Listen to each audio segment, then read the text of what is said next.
ഇന്ന് നമുക്ക് അടിപൊളി ടേസ്റ്റുള്ള ചെമ്മീൻ അച്ചാർ ഉണ്ടാക്കാം. അതിനു വേണ്ടി ചെമ്മീൻ നന്നായി ക്ലീൻ ചെയ്ത് മുളക്, മഞ്ഞൾ, ഉപ്പ്, അച്ചാർ പൊടി ഇട്ട് നന്നായി മിക്സ് ചെയ്ത് അരമണിക്കൂർ റെസ്റ്റ് ചെയ്യാൻ വെക്കുക.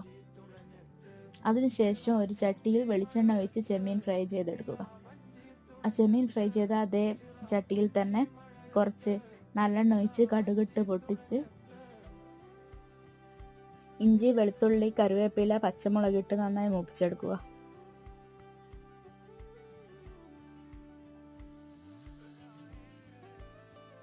അത് മൂത്ത് വന്നതിന് ശേഷം അച്ചാർ പൊടിയും വറുത്ത് പൊടിച്ച ഉലുവപ്പൊടിയും കായപ്പൊടിയും ഇട്ട് മൂപ്പിച്ചെടുക്കുക. തീ കുറച്ച് വെച്ച് വേണം പൊടികൾ ഇട്ട് കൊടുക്കാം. അതിനുശേഷം കുറച്ച് വിനാഗിരി ഒഴിച്ച് കൊടുക്കുക. ഉപ്പിട്ട് തിളച്ച് വന്നതിന് ശേഷം ചെമ്മീൻ അതിലിട്ട് മിക്സ് ആക്കുക. ചെമ്മീൻ അച്ചാർ ഇവിടെ റെഡി ആയിട്ടുണ്ട്. ചൂടാറിയതിനു ശേഷം കുപ്പിയിലാക്കി സൂക്ഷിക്കുക. പുറത്ത് വെച്ച്